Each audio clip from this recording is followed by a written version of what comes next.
What is going on, guys? My name is Kevin, and today we're checking out the new Dbrand Grip.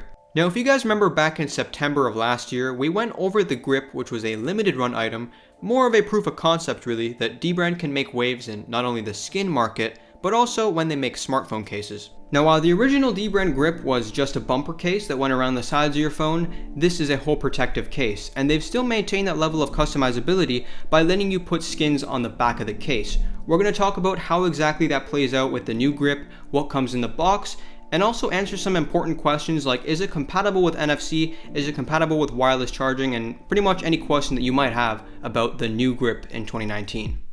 First things first, let's take a look at the price and see what you get for that money. The configuration I have here with the Pixel 3 XL, just the case and one skin, costed me $38. Now, depending on what type of cases take your fancy, this might seem really cheap or not, but to put things into perspective, the case I currently have on my iPhone is $60 and provides roughly the same amount of protection to your phone minus any chance of customizing this thing. For that $38, in typical Dbrand fashion, the packaging does not disappoint. The box and package contents are basically the exact same as they were with the previous bumper. Again, don't F this up. I've put on like a total of 50 skins over time, so this was easy for me, but this time I wanted to check out the black marble. The case is already pretty cool, but for an extra $8, you might as well make it stand out. So back to my original video from last year, my only real big complaint was that the OG grip was bulky, and I'm glad the Dbrand actually listened to the customers, because the end result here is a case that's more protective and easier to hold.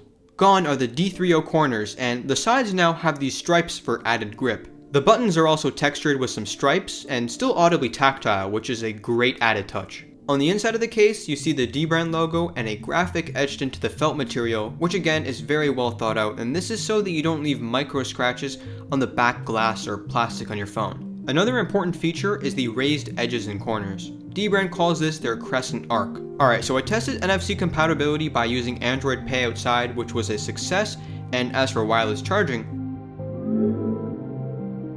sliding the case down a surface showed that Dbrand has sacrificed the surface adhesion in favor of a plastic that picks up significantly less lint, another minor complaint that I'd mentioned in my original video. This time around, I don't have any major complaints, and the removal of the D3O material makes it easy to slide into your pocket. If I'm being nitpicky, these buttons, although tactile, are firm, maybe a bit too firm, and although you'll get used to this over time, at first it can be a bit annoying. So I hope this video has helped you, and I hope I've answered all of your burning questions. Again, it made sense to do this because there really is a lack of content on the new Dbrand Grip. If you want to see a long-term review, I can definitely do that. Let me know if you want to see that in the comments down below. But that's it for this video. Thank you guys so much for watching, and as always, I will talk to you in the next video.